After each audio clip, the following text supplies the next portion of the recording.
Assalamualaikum warahmatullahi wabarakatuh kepada semua yang menonton. Okay, so apa khabar anda semua pada hari ini? Okay, sentiasa doakan anda semua berada dalam keadaan yang baik. Okay, berada dalam keadaan yang sihat insya-Allah. Okay, so hari ini saya nak kongsikan beberapa perkara berkenaan dengan persamaan linear, ataupun lebih dikenali sebagai persamaan garis lurus. Samalah, persamaan linear dengan persamaan garis lurus itu adalah benda yang sama.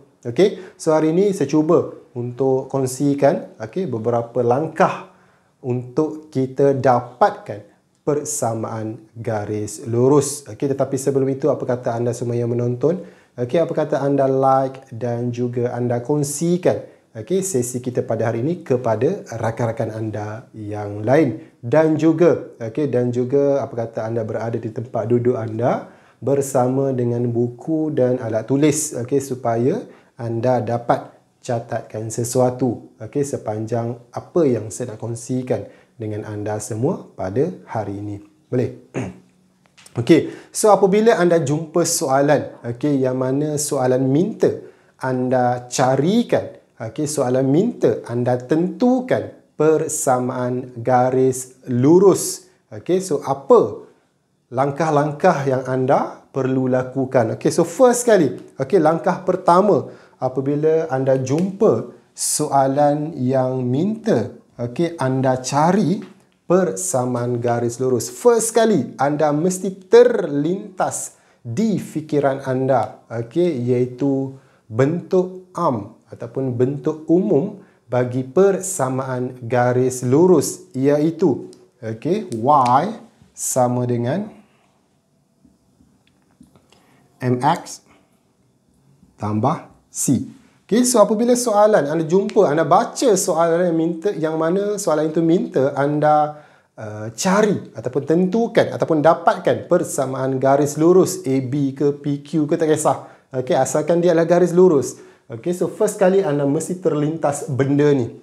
So ini adalah orang panggil bentuk am ataupun bentuk umum, secara umum bagi persamaan garis lurus, iaitu Y sama dengan MX tambah C.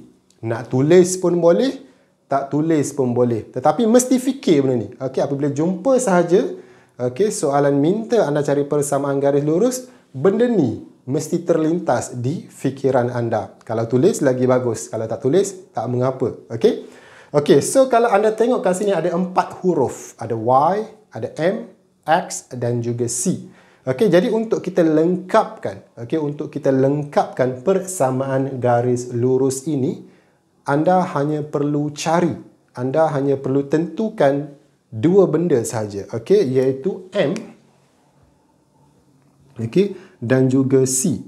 So dua nilai ini sahaja anda kena cari. Anda kena cari nilai M, anda kena cari nilai C. Barulah persamaan ini lengkap ataupun betul. So ini yang pertama. Yang kedua, step yang kedua, langkah yang kedua adalah kena cari nilai lah. So nilai apa yang nak kena cari? Kena cari nilai M. So apakah itu M? Apakah itu M? So step kedua adalah anda kena cari nilai bagi M. Kena cari nilai bagi M. M itu adalah kecerunan ataupun gradient dalam bahasa Inggeris. So first, step kedua, nilai pertama yang anda perlu dapatkan adalah kecerunan. So cara untuk cari kecerunan ini ada beberapa cara, yang itu saya akan terangkan kemudian insya-Allah. Kalau saya terangkan hari ini panjang pula. So cara untuk tentukan, cara untuk kita cari nilai kecerunan ni saya akan terangkan kemudian. Boleh? So let's say lah anda kira dapat kecerunan dia sama dengan 2. Contohnya. Contohnya anda dah kira. Anda dapat kecerunan dia, M dia sama dengan 2. Ini contoh je. Cara nak cari kecerunan tu saya akan terangkan kemudian. Okay, so let's say anda kira anda dapat kecurunan dia 2. Okay, so ini yang kedua, selesai. Okay, step kedua anda cari kecurunan, selesai, dapat 2 contohnya. Okay, yang ketiga. Okay, step yang ketiga. Okay, langkah yang ketiga yang anda perlu lakukan ialah gantikan nilai M itu ke dalam persamaan ini. Okey, gantikan nilai M, masukkan nilai M. Okey, gantikan. Okey, gantikan M. Okey, gantikan nilai M itu ke dalam persamaan ini. Tulis lagi sekali lah supaya anda nampak okey yang mana anda dah pun cari nilai M itu. Okey, so apa yang anda perlu tulis adalah Y okey sama dengan 2X tambah dengan C. Ini contoh. Okey, anda kira-kira dapat kecurunan dia 2 tadi. Okey, masukkan 2 itu kat tempat dia. Yang benda lain tak perlu ubah. Ubah nilai M sahaja. Okey, so dapat Y sama dengan 2X tambah C. So dah berkurang satu huruf. Betul tak? Okey, itu step yang ketiga. Okey, yang keempat. Okey, yang keempat apa yang anda perlu cari adalah benda yang kedua anda kena cari adalah kena cari nilai C. Okey, so langkah yang keempat anda kena cari, Okey, langkah yang keempat adalah anda kena cari nilai C.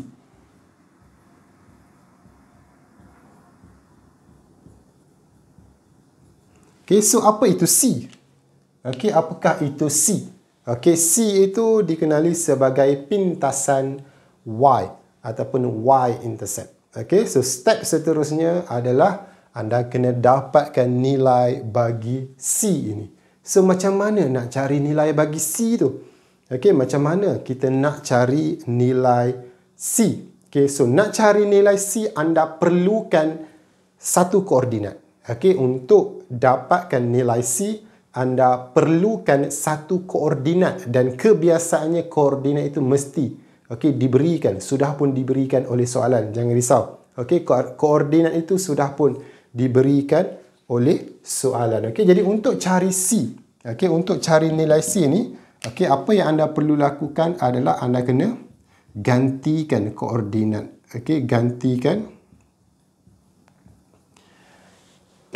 Gantikan satu koordinat. Satu koordinat.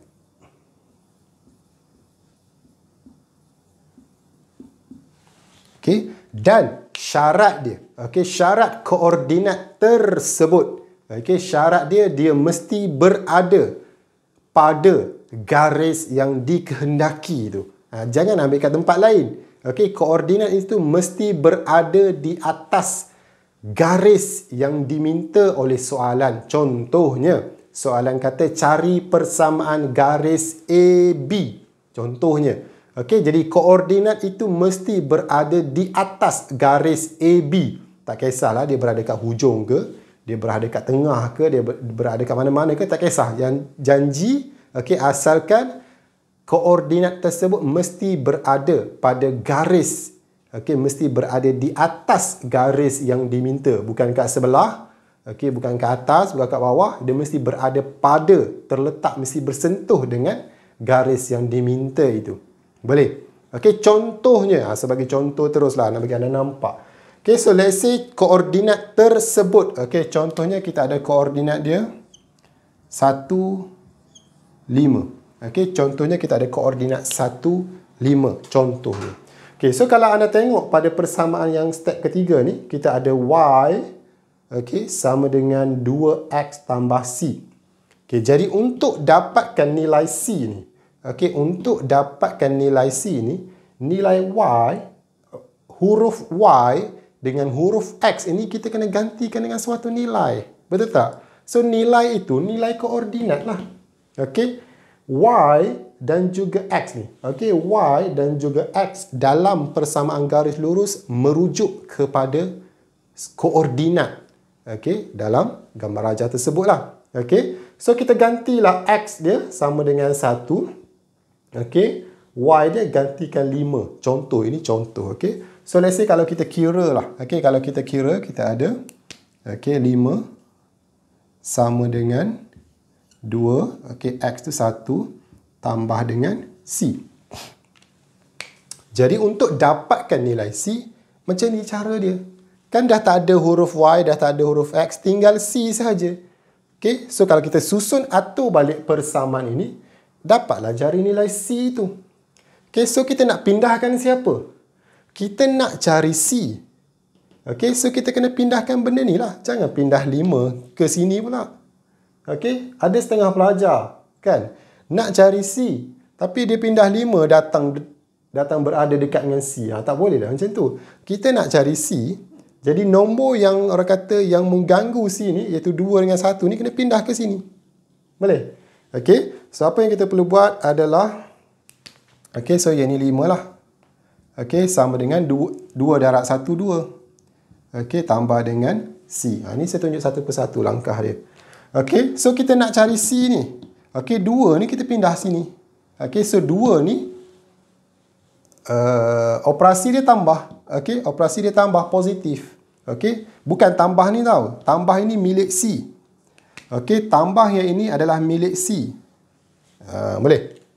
Okey, tambah kat sini adalah milik C. 2 ni dia ada operasi dia. Okey, itu dia berada kat depan ni. Tapi kalau tambah dia tak tulis lah.